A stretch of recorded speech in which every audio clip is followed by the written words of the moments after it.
धीरे धीरे धीरे धीरे धीरे धीरे बढ़ रहा सपा प्रत्याशी सुमन मौर्य का काफिला। सुमन मौर्य के समर्थन में उतरा पूर्व विधायक विजय सिंह का परिवार। सैकड़ों समर्थकों को एकत्रित कर दिखाया विजय सिंह के परिवार ने जलजला। तो दोस्तों, खबर जानने से पहले अगर आपने हमारे चैनल को सब्सक्राइब नहीं किया है तो चैनल को सब्सक्राइब करें, इस खबर को लाइक करें, शेयर करें, कमेंट करें और देखते रहें यूपी 76 न्यूज। सदर विधानसभा सीट से सपा गठबंधन की प्रत्याशी सुमन मौर्य को विधानसभा तक पहुंचाने की अब पूर्व विधायक विजय सिंह के परिवार ने शपथ ली है, जिसके मद्देनजर अपने आवास के कार्यालय पर अपने हजारों समर्थकों के साथ पूर्व विधायक की पत्नी दमयंती सिंह व करण सिंह और सिक्की बिक्की ने अपने आवास पर बैठक आयोजित की, जिसमें आशा से विपरीत जनता को देख लोगों की हवा खराब हो गई। विरोधियों को कड़कड़ाती ठंड में पसीने आ गए और आते ही भी क्यों नहीं, बैठक विजय सिंह के यहां थी। जनता के इस सैलाब को देख सपा प्रत्याशी सुमन मौर्य व उनके पुत्र गदगद हो गए। जहां एक सुर व एक ताल में मिलकर सभी ने विजय सिंह को ध्यान में रखकर सपा प्रत्याशी सुमन मौर्य को सदर सीट से साइकिल पर बिठाकर विधानसभा पहुंचाने की शपथ ली। जहां बड़े ही शानो शौकत व हर्षोल्लास के साथ सुमन मौर्य का फूल मालाओं से स्वागत किया गया, वहीं पूर्व विधायक की पत्नी ने जनता को भरोसा दिलाया कि सुमन मौर्य उनके परिवार का ही हिस्सा हैं। करण सिंह ने भी कहा कि हमें टिकट नहीं मिली तो क्या हुआ, हम पार्टी के सच्चे सिपाही हैं और ये हम चुनाव लड़ेंगे नहीं लेकिन चुनाव लड़वाएंगे। तो वहीं विक्की सिंह ने भी अपने युवा साथियों से चुनाव में जुट जाने को कहा। इतना ही नहीं, ये शपथ ली कि अभी नहीं तो कभी नहीं। विक्की सिंह ने अपने समर्थकों से कहा कि अपने परिवार, पड़ोसी, आस पड़ोस, मोहल्ला, बूथ पर साइकिल का बटन इतनी जोर से दबाएं कि जिसकी आवाज लखनऊ ही नहीं दिल्ली तक सुनाई दे। विक्की सिंह ने यह भी कहा कि इस बार फर्रुखाबाद की जनता इतिहास रचने वाली है और सपा की चारों विधानसभाओं में सपा प्रत्याशी हजारों की संख्या में जीतकर विधानसभा पहुंचेंगे और सपा मुखिया अखिलेश यादव मुख्यमंत्री बनेंगे। तदुपरांत जनता की अपार संख्या देख सदर सीट की प्रत्याशी सुमन मौर्य के पुत्र ने भावुक होकर जनता से कहा, जब यहाँ लग रहा था समाजवादी पार्टी जीत रही है, पूरी तरह मुसलमान ने तरफा हो गया, तो बीजेपी ने हर बार की तरह एक सिगुफा यहाँ कर दिया। आपको पता है सिगुफा क्या खड़ा हुआ? मुसलमान का वोट तोड़कर पूरा जीतना नहीं है उनको, जो आए हैं कांग्रेस से उन्हें जीतना नहीं है, उनको क्या करना है, मुसलमान का अंत समय में थोड़ा वोट 2, 4, 5 हजार 10 हजार वोट काट लेना है, जिससे मुसलमान समाज दो हिस्सों में थोड़ा बहुत बन जाए और बीजेपी आसानी से जीत जाए। इस बार इस चीज से सावधान रहने की जरूरत है हमें कि जो लोग अपने आप को मुसलमान का हितैषी बता रहे, असल में वो पर्दे के पीछे खड़े होकर बीजेपी की मदद करके बीजेपी को जिताने का प्रयास कर रहे हैं। करेंगे करेंगे बताओ, ईमानदारी से बताइए आप लोग, पूरे फर्रुखाबाद में क्या कोई एक भी ऐसा शख्स है जो ये कह सकता है कि कांग्रेस फाइट में है क्या? बताइए है? तो आखिर वो लड़ने की वजह क्या है उनकी लड़ने की एकमात्र ये वजह है कि 2, 4, 5 हजार वोट कट जाएगा और बीजेपी के अगर थोड़ी बहुत अगर गुंजाइश होगी तो बीजेपी जीत सकती है। लेकिन वो लोग कान खोलकर सुन ले कि इस बार उनकी दाल नहीं गलने वाली, इस बार जीत का अंतर 1000, 2000, 5000 नहीं, कम से कम 50 हजार का होने वाला है। ये विश्वास दिलाता हूं आपको, ये भरोसा दिलाता हूं। क्यों? क्योंकि ऐसा कोई कौम नहीं, ऐसी कोई बिरादरी नहीं जो इस बार इस गठबंधन को, समाजवादी पार्टी महानदल के गठबंधन को वोट न दे रही हो। क्यों? 5 सालों में जो दर्द झेला है लोगों ने, जिनके लाठियां मारी गई कोरोना काल में, हमने देखा नहीं? छोटे छोटे बच्चे 800, 900 किलोमीटर चल के आए, पैरों में छाले पड़ गए, छाले फट गए, फिर छाले पड़ गए, फिर फट गए, किसी तरह अपने घरों में आए। नए नए रोजगार के लिए जो युवा बाहर गए थे, दिल्ली, बंबई, कलकत्ता, गुजरात, उनको किस तरह भेड़ बकरियों की तरह पुलिस वाले लाठियों से, डंडों से पीट रहे थे, क्या हमने नहीं देखा? क्या उसमें पिटने वाले सारे मुसलमान समाज के लोग थे? नहीं, हर समाज के, हर मजहब के लोग थे जिनके पीठों पे और जिनके पीछे लाठी मारी गई। किसने मारा? क्या बीजेपी ने नहीं मारा? क्या आप लोगों ने नहीं देखा? सबने मारा। और वो जाति की कि लगा कि ये लोग बेरोजगार नहीं है, ये लोग देश के सबसे बड़े आतंकवादी, इस युवा को देश का आतंकवादी घोषित किया इसी बीजेपी की मीडिया ने। इन लोगों को जवाब देने का ये वक्त है। हमें आपको समझना होगा। ये जो कोरोना काल में इनका नियम सुनेंगे तो बड़ा ताज्जुब होगा कि जो मुख्यमंत्री, इस देश का मुख्यमंत्री और प्रधानमंत्री, जिसको इस देश के कानून व्यवस्था पे भरोसा होना चाहिए, जिसको इस देश के नियम पे भरोसा होना चाहिए, जिसको सबको एक समान अधिकार से देखना चाहिए, वो ये कहता है कि शराब की दुकानें खुलने से कोरोना नहीं फैलता। इससे कोरोना नहीं फैलता। शराब की अगर दुकानें खुलती है तो कोरोना नहीं फैलेगा। लेकिन अगर हमारे और आपके बच्चे स्कूल में पढ़ने चले जाएंगे तो कोरोना फैलेगा। क्या ऐसे लोग सरकार में रहने योग्य है? क्या ऐसे लोग मुख्यमंत्री रहने योग्य है? ऐसे लोग प्रधानमंत्री रहने योग्य है?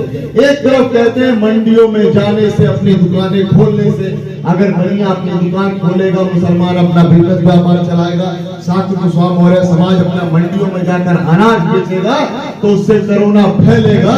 लेकिन अगर मोदी चच्चा रैली करने चले आए तो कोरोना नहीं फैलेगा। ऐसे झूठे लोगों से, ऐसे नासमझ लोगों को, ऐसे अनपढ़ लोगों को सरकार से हटाने की जरूरत है, सरकार से उखाड़ फेंकने की जरूरत है। और ये काम फर्रुखाबाद की सरजमी से शुरू होने जा रहा है। ये बात साथियों, सोचने की बात है हम लोगों को। क्या गाय के नाम पर ये बीजेपी वाले कहते हैं, आप लोग बड़ा उस मुद्दे से बचने की बात करते हैं, क्योंकि अगर गाय के मुद्दे पे किसी मुसलमान भाई ने बोल दिया तो लोग फिरने का काम करें। मैं खुलेआम कहता हूँ कि बीजेपी के जितना बड़ा कसाई गायों के लिए कोई हो ही नहीं सकता। रिकॉर्ड कर लो। कैसे? एक बीजेपी के जो कसाई होते हैं, जो गाय के नाम पे राजनीति करने का काम करते हैं, उनसे पूछना चाहता हूं कि बताओ आज गौशालाओं की स्थितियां क्या है? क्या वहां गाय भूख प्यास से तड़प के नहीं मर रही हैं? आप अपना यूट्यूब उठाकर देखो, सोशल मीडिया देखो, आज हजारों वीडियो ऐसी पड़ी है जहां हमारी गाय भूख प्यास से तड़प कर मर रही है और बीजेपी के नेता हजारों करोड़ रुपए टकार के खा जा रहे हैं, जेब में अपने डाल के दर्द नाम पर खा रहे हैं, उन्हें भूख प्यास से तड़पा कर मार रहे हैं। गायों को, जिंदा गायों को कुत्ते नोच कर खा रहे हैं, तो आग निकाल के खा रहे हैं, तब इसको दर्द नहीं हो रहा है। बताओ, गायों की इतनी दुर्दशा किसने की? बीजेपी वालों ने की कि नहीं की? और उससे भी बड़ी बात, इनको शर्म आनी चाहिए कि जब वो गाय मर जाती है तो उनको चमड़ों को बेचकर और उनकी हड्डियों को बेचकर उसका भी पैसा टकारने का काम ये बीजेपी के लोग करते हैं। इतनी गंदी राजनीति करने का काम ये बीजेपी के लोग करने होते हैं। हमें इस बात को समझना होगा, हमें इस बात को जानना होगा। मैं आभार प्रकट करता हूँ आदरणीय विधायक जी का, उनके परिवार के लोगों का, इन लोगों ने हमारे, जब हम लोग इस विधानसभा में आए, यहाँ चूंकि विधायक जी को सभी लोगों की चर्चा थी कि यहाँ तमाम लोग चुनाव लड़ेंगे, सबने अपनी अपनी दावेदारी की थी और सब लोग चुनाव लड़ना चाहते हैं। मैं सबका स्वागत करता हूँ। हमने कभी किसी का विरोध नहीं किया कि आप मत लड़िए, आप मत लड़िए। हम समाजवादी पार्टी गठबंधन के साथी थे, हमें जहां हमें सीट मिलती है वहां चुनाव लड़ते हैं। लेकिन हमारी खुशनसीबी है कि इतने बड़े सम्मानित परिवार में हमें चुनाव लड़ने का मौका दिया आदरणीय अखिलेश यादव जी का, उनको दिल से धन्यवाद देते हैं कि इतने सम्मानित जगह पे हमें बैठाने का काम किया।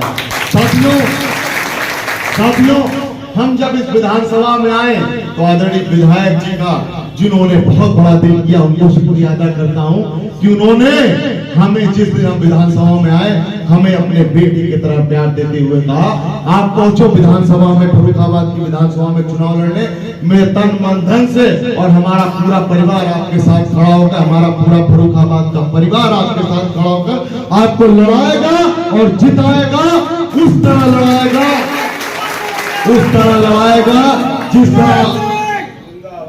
लड़ाएगा जिस तरह उन्होंने कभी मुझे लड़ाया था, कभी हमारे परिवार के लोगों को लड़ाया था, उसी तरह आपके भी परिवार को लड़ाकर आपको जिताने का काम है।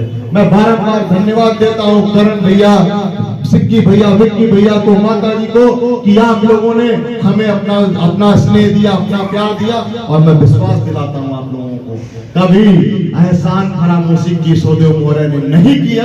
और आने वाले समय में जब जीत के यहाँ से मम्मी जाएंगी तो कभी आप लोगों का सर गर्व से झुकने नहीं दूंगा, ये विश्वास दिलाकर जाता हूँ।